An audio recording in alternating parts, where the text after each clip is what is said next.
le projet de mobilité que j'encadre s'adresse particulièrement aux élèves de première, donc bac pro ou bac technologique. Il peut s'inscrire dans le cadre d'une section européenne et alors il se complète par une certification en langue, le Cambridge, et par une épreuve en langue en situation professionnelle à la fin du cursus.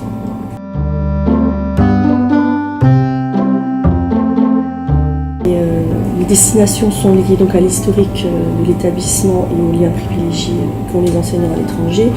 Donc, il y avait déjà des relations, les mobilités existaient depuis longtemps dans l'établissement avec l'Irlande du Nord. Grâce à ces liens, je suis allée visiter des entreprises et j'ai pris contact avec des personnes également qui s'occupent de l'équivalent des logis de France en Irlande et qui m'ont mis en relation avec d'autres entreprises. Et donc petit à petit, nous créons un réseau. Le bouche à oreille fait que nous commençons à avoir certains réseaux d'entreprises en Irlande. Nous avons également des contacts en Norvège et en Suède, puisque je m'occupe de prospecter en Europe du Nord.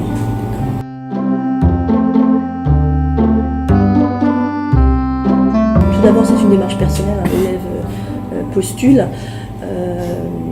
Après, nous présentons certains élèves, mais nous avons différents critères qui rentrent en jeu dans la sélection des élèves. Donc, bien sûr, les compétences professionnelles, puisque le stage est un stage professionnalisant.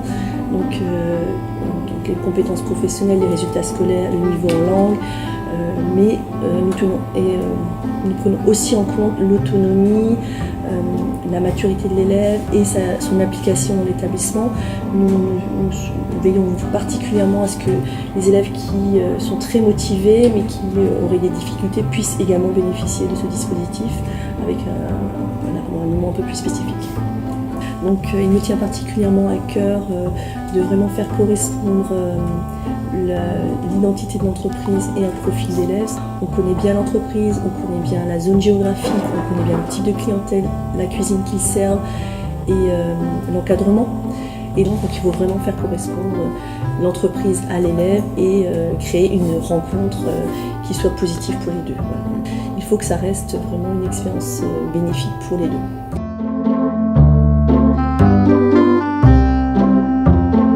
Alors, les élèves ont une préparation spécifique dans le cadre des cours dans le cadre de l'accompagnement personnalisé avec les professeurs de langue. Donc là, les professeurs de langue vont les préparer plus spécifiquement aux situations quotidiennes qu'ils vont rencontrer. Ça peut être ouvrir un compte en banque, faire des achats. Ça peut être lié aux conditions du voyage, donc l'enregistrement des bagages, les contrôles à la douane, voilà, donc des conditions spécifiques. Ils vont être mis en situation. Ils ont également des mises en situation professionnelles avec un professeur, cette fois-ci de pratique, qui a la certification en langue et qui va les aider à préparer le stage et à s'insérer tout de suite rapidement dans l'entreprise en leur donnant les outils professionnels, le vocabulaire spécifique à la situation professionnelle.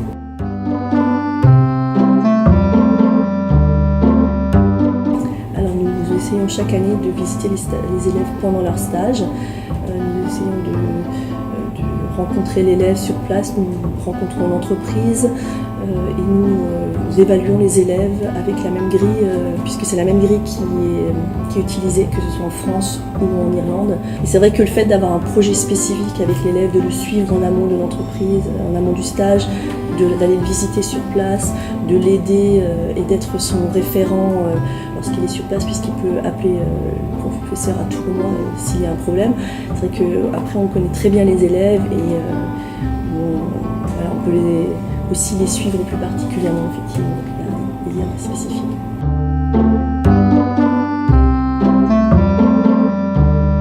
Alors les élèves qui reviennent de stage tirent différents bénéfices selon les élèves. Donc ça peut être au niveau linguistique, simplement un progrès notable en langue, un renforcement des connaissances ou une aisance acquise sur place selon leur niveau de langue au départ. Après, au niveau professionnel, ils ont un atout, c'est qu'ils ont découvert d'autres méthodes de travail, d'autres façons d'envisager la situation professionnelle et ils ont découvert aussi d'autres techniques, d'autres recettes. Voilà, donc ça, du point de vue professionnel, ils en tirent bénéfice et ça montre aussi leur polyvalence, hein, puisqu'ils ont su s'adapter à d'autres méthodes de travail. Donc du point de vue professionnel, c'est un réel atout. Après, même du point de vue personnel, ce sont des expériences de vie pour des élèves qui, des fois, n'ont jamais été aussi longtemps loin de leur famille. Et donc, ils reviennent souvent plus autonomes, plus matures et plus confiants surtout. Il arrive souvent que les élèves qui sont partis à l'étranger aient des offres. Alors ça peut être des offres d'emploi ou ça peut être effectivement des offres simplement de contrats saisonniers. Mais c'est vrai que les élèves qui ont bénéficié du stage à l'étranger souvent sont tellement contents d'avoir fait ce stage à l'étranger et ont vécu ça comme une réelle opportunité. Ils s'en rendent compte même des années plus tard que c'était vraiment le plus sur leur CV. Et donc souvent ils nous recontactent spontanément pour nous dire écoutez, là on a besoin de stagiaires, si ça vous intéresse, vous n'hésitez pas à nous contacter. Donc des fois c'est aussi par le biais d'anciens élèves que nous pouvons obtenir des stages.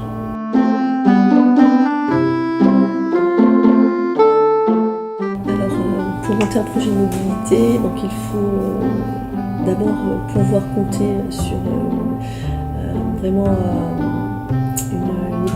une équipe autour de soi qui soit prêt à vous épauler dans le choix des établissements et le placement des élèves, puisque on va travailler vraiment en étroite collaboration avec les professeurs pour vraiment dresser un profil spécifique des élèves et placer au mieux les élèves. Après, au départ, pour vraiment monter le projet, il faut se déplacer, rencontrer les dirigeants des entreprises pour leur expliquer comment fonctionne l'établissement, quelles sont les attentes, leur expliquer aussi la grille d'évaluation pour qu'ils sachent exactement quelles tâches donner aux élèves, donc leur expliquer nos attentes, mais il faut aussi comprendre les attentes de l'établissement. Ils ont aussi des exigences, ils ont un cahier des charges précis, ils doivent faire familièrement faire tourner une entreprise. Donc il faut aussi tenir compte de ça, comment travaille l'entreprise pour que les attentes de l'entreprise et nos attentes puissent être comblées de part et d'autre et qu'il n'y ait pas de déception. Donc, et après, il faut travailler vraiment sur une relation de confiance. Et ça, c'est le temps qui fait que voilà, vous connaissez votre entreprise, elle sait aussi comment vous travaillez. Et petit à petit, chaque élève qui fait son stage va nourrir aussi cette relation en créant des liens de confiance.